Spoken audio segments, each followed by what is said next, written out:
I'd like to spend a moment or two talking about Melodic Motion Etude number 3. This is part of what seems to be an ongoing series now, where I'm going to go through each of the Melodic Motion Etudes and expand with explanation, maybe some ideas for modulation if that's appropriate, maybe some ideas about how you could make your own studies like this, which is a great way to learn. If you haven't yet done so, I'd really appreciate it if you would subscribe. Please like, share, leave a comment. If you'd like to make a donation to the channel, I would appreciate it.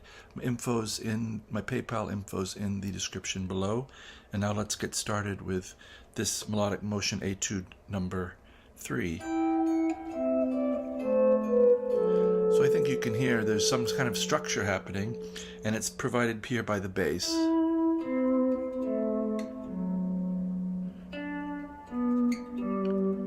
So what we have is a series of thirds, descending thirds. The distance the third takes is going to depend on where we are in the scale. So in this first instance, we have E to C, a major third, then C, down to A, a minor third, A to F sharp, a minor third. This is all going to be, by the way, in the key of 1 sharp, except I think we're going to get D sharp at the end here, so we can get a 5 chord for E minor. So that D sharp note's going to be part of B7 or E harmonic minor there right at the end. The idea then for melodic lines is we're going to have a 10th at each of these points, and we're going to ornament them with a neighbor below. So what I might do for you now is run through the tenths. So we're going to start on E and G, 14, 15. And I should say these all are going to be either on, because it's a 10th, they're going to be on 4th string, 1st string, 5th string, 2nd string, or 6th string, 3rd string. So there'll always be this kind of walking motion into each 10th. So here's just the tenths. E and G, 14, 15. C and E, 15, 17. A and C, 12, 13. F sharp and A, 14, 14. Now I hope your ear can anticipate.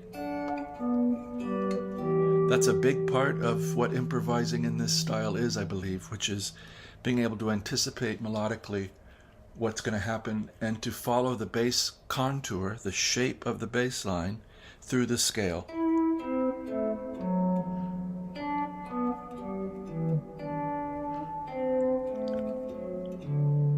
All the way down. So tenths.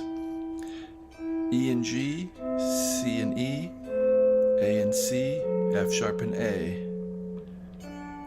Since we had E and G to begin with, now we're going to have D and F sharp, 12 and 14, 14, 15, G and B, 10, 12, E and G, 12 and 12.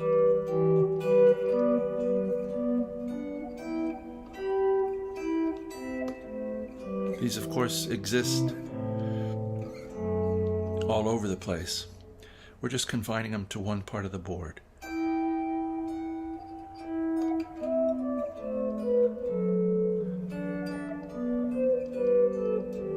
Now we could, the next set of tenths, C and E, 10 and 12,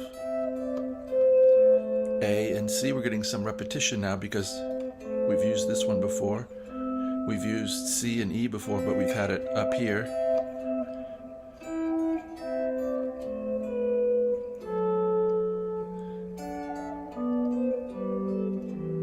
Many ways to go. So this is going to end in a major chord shape, D and F sharp at 10 and 11. That was from C and E, 10, 12, melodic pitch below, 12, 13, melodic pitch below, 9 and 10, F sharp and A, melodic pitch below G, 12th fret of the 3rd string, coalescing into D and F sharp, 10 and 11. Then where were we? coming down into C. B and D, melodic below. We need to have probably middle finger on that bass so we can make these fingerings happen. So 9 and 10, 8, 10 and 12, melodic below 10.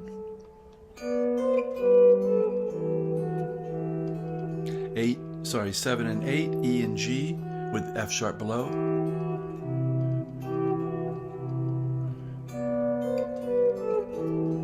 Now use middle two fingers for C and E there.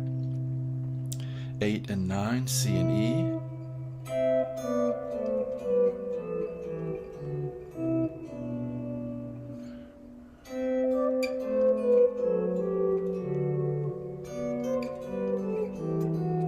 Now we're to the final one of this little melodic motion etude. This is A and C, 7 and 8, melodic neighbor below. And now F sharp and A, 9 and 10. And now we dip into E harmonic minor. D sharp, F sharp with an E in between on the 9th fret. So this is 6, 7 with 9. And then we have a little B major 10th here, B and D sharp with the F sharp leaping up a third to the 7th fret of the 2nd string.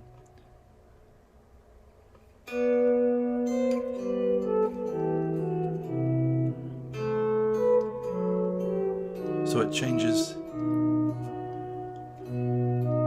little B7 action, E minor. This is, I'm using a bar, 7 and 8, lifting the bar to 7. A little B7 chord with a suspension. This is 9 and 9, F sharp and E, resolving to D sharp. First inversion E minor. G and E, 10 and 9. If you want to cap it off. Here I'm reaching out from G and E, 10 and 9 to 7, and to E and G there at 7 and 8. I think on Melodic Motion Etude recording that I first did, I ended here on B and G, but I also like the root in the bass rather than the 5th in the bass.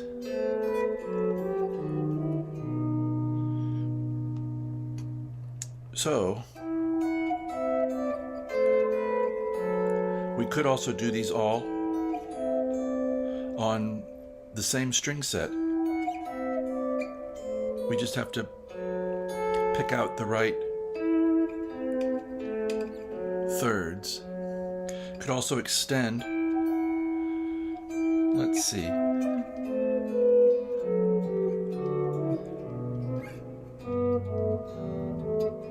This is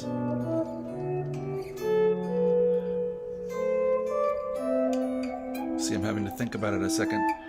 And what I'm thinking about is I'm just looking for the next diatonic scale neighbor. G would go to B, D, F sharp, A would go to C, E would go to G. So I'm leaping thirds in the bass. Here we're going straight scale-wise. So I hope this has been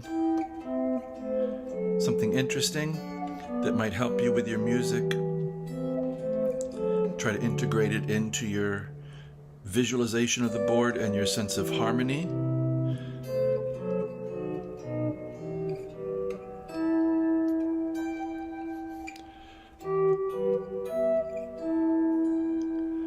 And I do hope you're having a very good day, and I appreciate you watching this far if you have.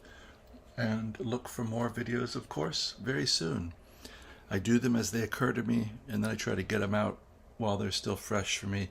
Otherwise, I'd have quite a backlog. So, wishing you a very good day.